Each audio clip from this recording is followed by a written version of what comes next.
Hey everyone, welcome to another LEGO fan video. I'm your host LEGO fan, and I do fun LEGO videos at about 10 steps per video, as well as cool Ben 10 videos. If you guys are new, please like, subscribe, ring the bell, do all that YouTube algorithm stuff, and with that out of the way, let's get started. So, we are in part 5 of the Ben 10 stuff. We are in season 3 of Ultimate Alien, episodes 1 through 10. Which is transmogrification of Eunice all the way up until it's not easy being Gwen. Well, I don't remember exactly what order I did this in, but I'm doing it based on, nope, I'm not doing it on release, wait, so I'm doing it based on, if you guys know the Ink Tank, I love that channel, and I'm doing it based on the way his breakdowns are structured. But I mean, like, that's the order I'm going in. But the way I run this is it's like a quiz show. You got 10 seconds to guess which one of the characters said the line that is going to be stated here. And then of these characters, which one or ones are the one is said the line. So let's see who our first character up is.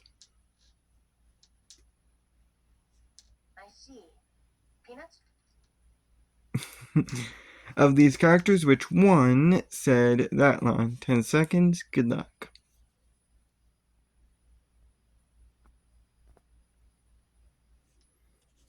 Let's see where our little minifigure will go.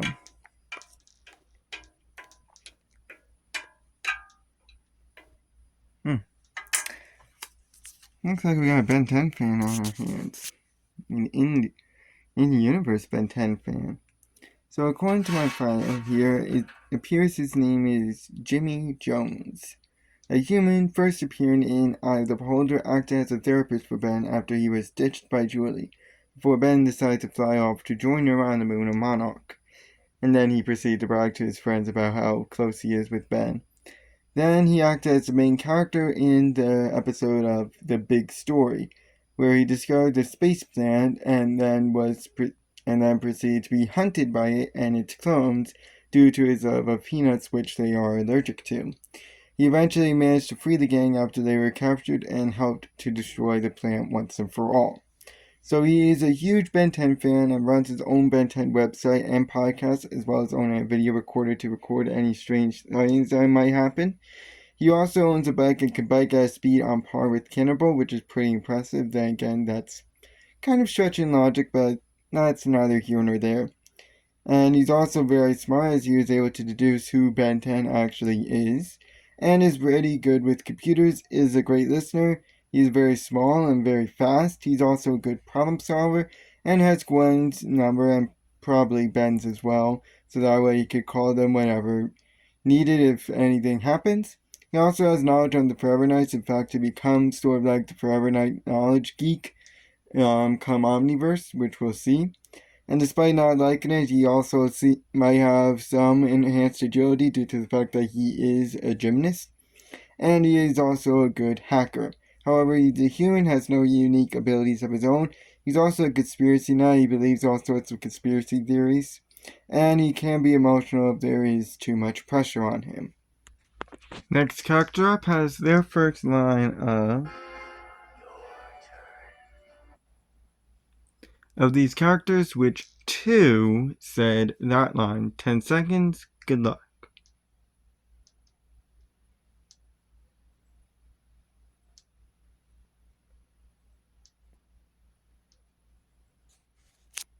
Let's see where our minifigure goes. Oh, impressive wingspan on this one. But what's the other one? Okay. I always like the look of this character. He looks really cool. But apparently his name is Ultimate Big Chill, one of the most pointless ultimates ever, who's an evolved Necrophrygian, only appearing in Viktor the Spoils to try and refreeze Viktor, before that actually managed to freeze a few soldiers, and then was knocked out by Viktor, and then changed back in order to get locked in the dungeon. So he can fire plasma beams from his mouth, which can insta-freeze opponents, described as so cold that it burns. And this can be also fired from his hands. He can also create a fire tornado in order to help freeze his opponents, as well as create a wall of fire ice, and possibly also make it snow. He can also go intangible, which could also freeze opponents if they pass through him. However, he can be electrocuted, and if you also go intangible, the intangibilities cancel out, which I forgot to note. And our next character up is this one. Are you kidding me, Tennyson? I'm still in second gear. Of these characters, which three, said that line? 10 seconds, good luck.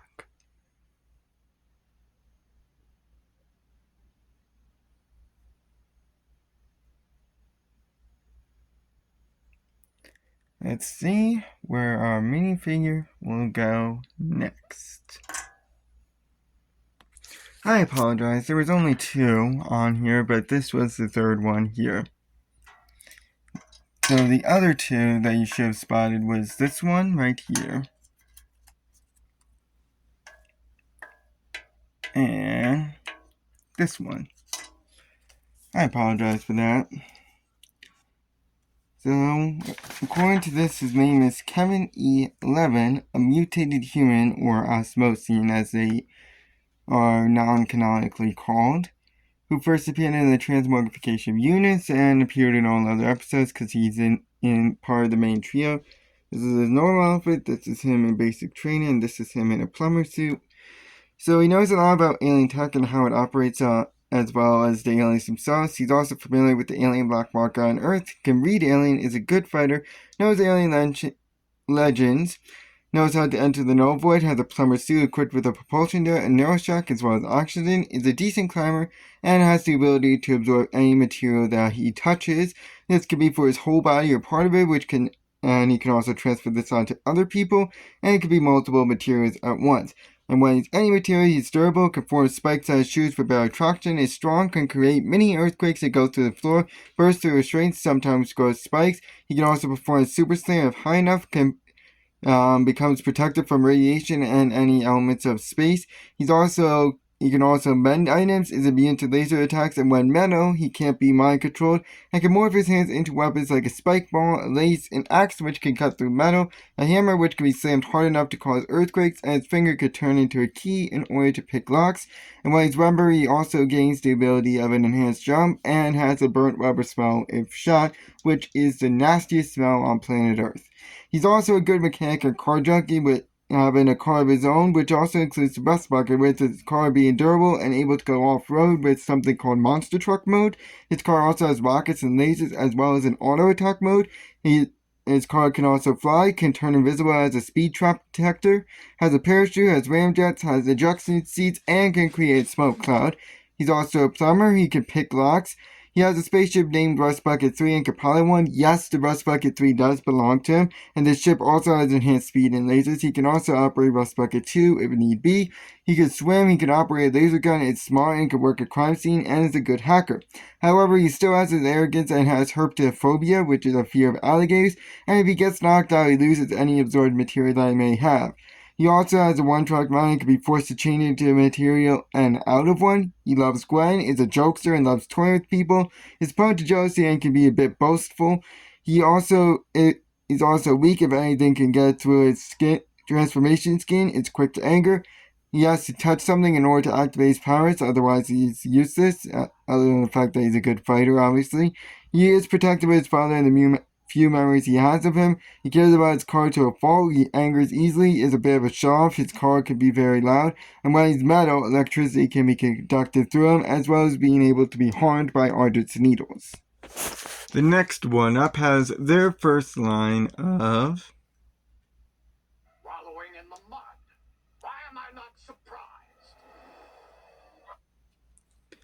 Of these characters, which one said that line? 10 seconds, good luck.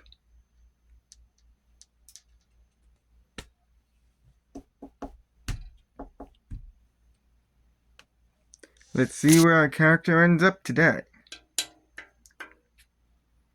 Very short distance for him.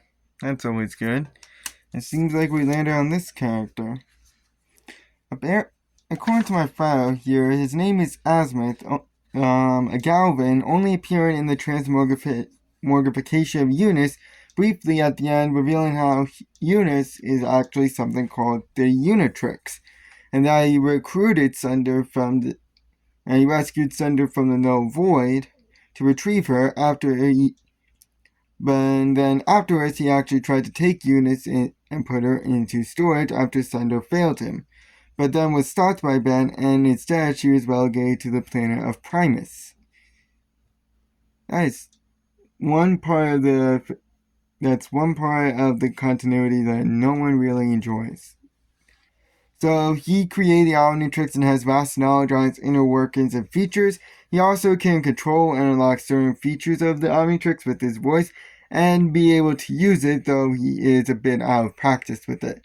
He's incredibly smart, has a super jump, is pretty durable, and has knowledge on mana and can actually sense mana and project himself as a hologram on the Omnitrix. He also possesses typical powers of a Galvin, can fit in small places due to his small stature. He can breathe underwater for a brief time, he can swim, has a high jump, is able to stick to surfaces since he's sticky, is agile and can walk up walls or climb vertically. He also can teleport himself anywhere he wants. But he's very egotistical and self-centered, and due to his size he can be picked up, and his small size can be a disadvantage if he's facing off against some bigger foes. He also often underestimates Ben and therefore doesn't trust him. He's also not strong and can be easily stuck on goo, and tends to give up pretty quickly. He's not a fighter, but don't underestimate him. The next one up has their first line of... Don't miss the forest for the trees. That is not a villain line, by the way. 10 seconds to guess which character said that. 2 characters said that. Good luck.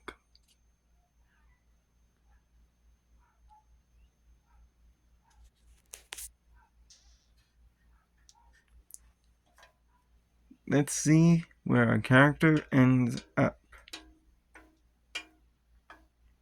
Got one right here. And the other one is down here. Looks just like a certain other alien that we covered earlier.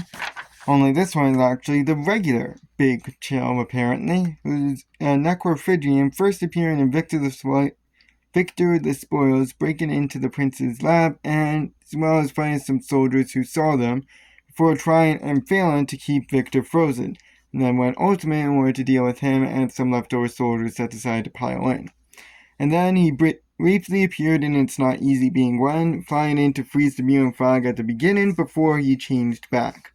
So he can fly and has a cloaked form, is very fast and agile, has quick reactions and can breathe in space as well as underwater, and can freeze people or encase them in ice, whichever you want to look at, and can go invisible and intangible. Anything it passes through instantly freezes. It also has freeze breath, which is a very powerful wind gust or just a cool breeze, and it seems he can also manipulate the shape of the ice it can take, and it can come from his breath. This can also be a powerful wind gust to freeze a large chunk of area. He's also very durable and can freeze objects like armor and roadways and deflect a flamethrower. He's also somewhat strong and is able to eat metal and drink molten metal and be able to resist mana to a certain degree. He can also form/grow ice crystals and as a result make it snow, which can also come from the ground. However, special attack can make invisible to others, and it can be caught with a net and has to think to go invisible, and if caught off guard, he won't be able to. It can also run out of breath with Gnosis powers, and it can be harmed by its own ice crystals and be electrocuted. And serves as one of the few aliens that is semi-conscious in the Omnitrix, because they need to lay eggs once every 80 years, which can make it possessed Ben and the Omnitrix itself, and in the States it can also come across as rude and very protective of the babies, being the only alien in Ben 10's roster that is actually a trans. Think about that for a few seconds. It can also be frozen and its invisibility is known by others who can go invisible. Unfortunately, the next character up doesn't actually have a first line, and it's just known as the Plant Monster, or Plant Alien, whichever you want to look at. Of these characters, which one is the plant, alien, or monster? 10 seconds, good luck.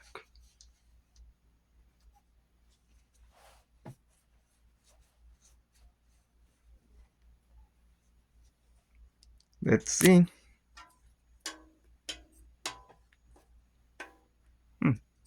A strange thing. So this is the plant, alien, or monster, apparently. It's its own species, only appearing in the big story, crashing into a cave and proceed to capture Ben after Jimmy led him there and was able to give the plant copy the Ultimatrix before they made copies of the others, Gwen and Kevin, who all chased after Jimmy because he was kind of like the loose end. And after a nice big climactic battle, it was defeated after Ultimate Swampfire shoved a bomb down his throat, blowing it up for good. This is like that Big Tick episode from the original series if it was just made very poorly. So it can survive space and actually travels via a meteor, and has prehensile tentacles which can be used to move it around or attack as a last-ditch effort if it's ever in danger. It can also create plant clones of any humans it may capture, and they also maintain any memories that said human had before it got transformed into a plant clone. These can all shoot tentacles out of their hands as well as morph their bodies around in order to dodge any attacks. Through some unknown means, it also can remove the Ultimatrix, and its clone has the ability to use said Ultimatrix, and can blast a goo from his mouth and this plant can also blast the goo out of its mouth, which is the top part here, that can harden and capture certain prey. It's also very strong and is very durable, as even a backpack full of peanuts was not able to kill it. However, the clones do not mimic any natural abilities. It's also weak to fire and can be chopped up pretty easily. And the reason why I mentioned the peanuts thing is because it does have a peanut allergy. And the same goes for its clones. If you throw peanuts at it, it will burn up. I wish I could make stuff up, but I am not kidding. Just throw a bunch of peanuts at it and it should die. Speaking of other characters that don't have any first lines, we got the Computron minions, or robots from Dimension 12 apparently as they're called now. So which one are they? 10 seconds, good luck.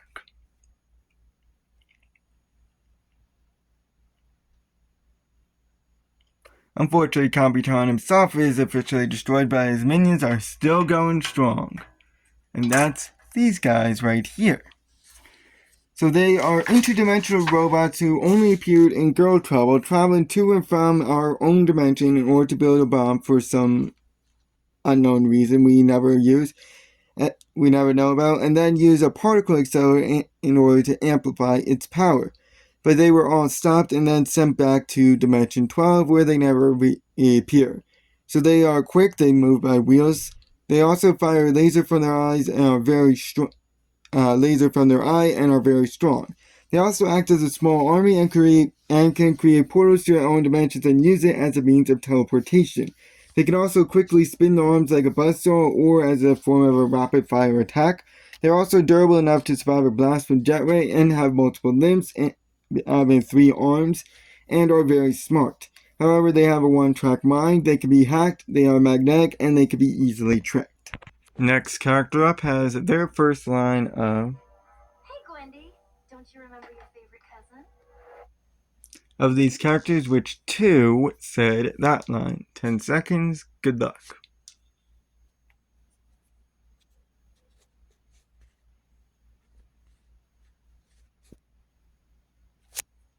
Let's see who they are. Oh, we got the other Anodite here, apparently. And he's walking backwards for some reason. Let's see here. According to my file here, she is called Sunny Tennyson, an Anodite first only appearing in Girl Trouble, sent to Earth in order to get at an actual positive influence from Gwen and separate her from Antonio, her boyfriend, both of which failed as she started to get too reckless and actually had to be stopped before she caused any harm, which happened thanks to Redona intervening and took her back to the home planet of Anodites. So she is strong and can fly, as well as be able to absorb mana attacks and deflect them back. She also has the skin suit in order to disguise her anodyne form and manipulate mana for a variety of attacks like discs, whips, lasso, blasts, and walls. She's also been proven stronger than Gwen, as well as having her anodyne form, which has the prehensile hair like usual, which can serve as tentacles or to hold people or an attack. However, she fears Verdona and her attacks can be manipulated by someone stronger like Verdona. She's also reckless and her anodyne hair can be cut. She also loves Antonia to a sickening degree, as well as being able to be trapped in mana, again by someone that's stronger. The next character up has their first line of No one. I wouldn't say that. of these characters, which one said that line. 10 seconds, good luck.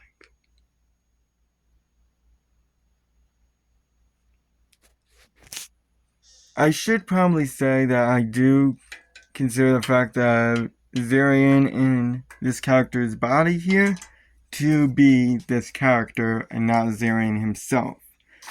So apparently his name is Dr. Viktor, a Transyllian, first appearing in Victor the Spoilers, being retrieved from the Null Void, frozen in ice, and brain dead. And then once melted, it was used by the prince to try and kill the trio and capture them, which it successfully did. But once Zarian decided to transfer his mind into him, he went on a rampage, only to be stopped by Ben, trapping him in molten metal. He did a lot of damage to the rebellion army. So he's very smart and can shoot lightning out of his hands and can clap to shoot electricity and hold it to be more powerful, as well as make a shockwave. He can also plug into electronics, is very strong and durable, as well as have a great reflexes, being very agile, can perform a super jump, can survive in space, and his boots can actually stick to surface. However, he can be frozen and be encased in molten metal. He also can be shocked by lightning, shockingly enough. Our last character on the docket today is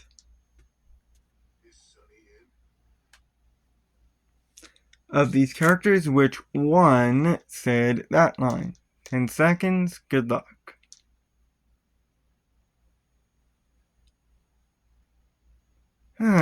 Seems like we can't keep the two lovers away even in videos. So, this is the character we're talking about here.